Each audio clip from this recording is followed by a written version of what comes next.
നമസ്കാരം. ബംഗ്ലാദേശിന്റെ വിദേശകാര്യ ഉപദേഷ്ടാവ് തൗഹിദ് ഹുസൈനുമായി കൂടിക്കാഴ്ച നടത്തി വിദേശകാര്യമന്ത്രി എസ് ജയശങ്കർ.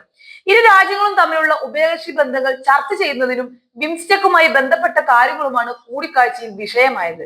ജയശങ്കർ തന്നെയാണ് എക്സ് പോസ്റ്റിലൂടെ കൂടിക്കാഴ്ചയുടെ വിവരങ്ങൾ പങ്കുവച്ചത്. അടുത്തിടെ ഇരു രാജ്യങ്ങളുടെയും ഉഭയകക്ഷി നയതന്ത്ര ബന്ധത്തിൽ ഉണ്ടായ ഉലച്ചിലിന്റെ പശ്ചാത്തലത്തിൽ വളരെ നിർണായകമായ കൂടിക്കാഴ്ച കൂടിയാണിത്.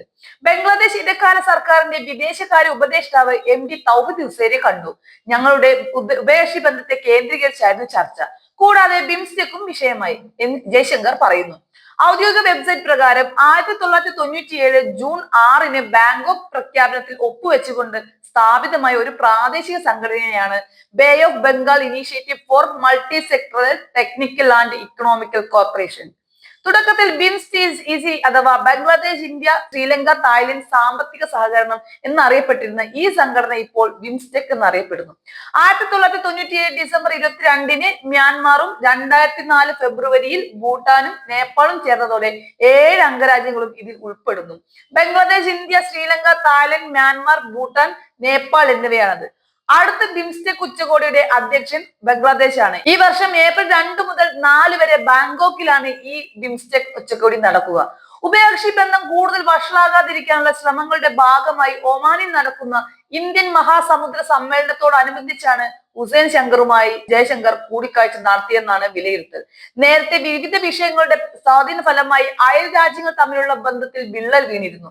കഴിഞ്ഞ വർഷം ഓഗസ്റ്റിൽ നടന്ന വൻ സർക്കാർ വിരുദ്ധ പ്രതിഷേധത്തെ തുടർന്ന് രാജ്യം വിടാൻ നിർബന്ധിതയായ ഷെയ്ഖ് ഹസീനയെ സ്വീകരിച്ച ശേഷം ഇന്ത്യയും ബംഗ്ലാദേശും തമ്മിലുള്ള ബന്ധം കടുത്ത സമ്മർദ്ദത്തിലായിരുന്നു. ഹസീനയെ എത്രയും പെട്ടെന്ന് കൈമാറണമെന്ന് ആവശ്യപ്പെട്ട് ബംഗ്ലാദേശ് നിരന്തരം സമ്മർദ്ദം ചെലുത്തിയെങ്കിലും ഇന്ത്യ അതിന് വഴങ്ങിയിട്ടില്ല. അതോടെ അവരുടെ താമസം കേന്ദ്രത്തിനും ബംഗ്ലാദേശിലെ ഇടക്കാല സർക്കാരിനും ഇടയിലുള്ള ഒരു തർക്ക വിഷയമായി മാറിയിരുന്നു. കൊലപാതകത്തിന് 136, മനുഷ്യത്വത്തിനെതിരായ കുറ്റകൃത്യങ്ങൾക്കും വംശഹത്യക്കും 7, തട്ടിക്കൊണ്ടുപോകലിന് 3, കൊലപാതക ശ്രമത്തിന് 8, ബംഗ്ലാദേശ് നാഷണലിസ്റ്റ് പാർട്ടി ഘോഷയാത്രയ്ക്ക് നേരെയുണ്ടായ ആക്രമണത്തിന് 1 എന്നിങ്ങനെ കുറഞ്ഞത് 155 കേസുകൾ അവർ നേരിടുന്നതിനാൽ അവരെ കൈമാറണമെന്ന് യൂനിസും മറ്റു ചില നേതാക്കളും ആവശ്യപ്പെട്ടു. ഹസീന ഇന്ത്യയിലേക്ക് പലായനം ചെയ്തതിന് ദിവസങ്ങൾക്ക് ശേഷമാണ് സമാധാനത്തിനുള്ള നോബൽ സമ്മാന ജേതാവ് മുഹമ്മദ് യൂനിസ് ബംഗ്ലാദേശിലെ താൽക്കാലിക മന്ത്രിസഭയുടെ തലപ്പത്ത് വന്നത്. ബംഗ്ലാദേശിൽ ന്യൂനപക്ഷ ഹിന്ദുക്കൾക്ക് നേരെയുള്ള അക്രമങ്ങളെ തുടർന്ന് ബന്ധം കൂടുതൽ വഷളാവുകയായിരുന്നു.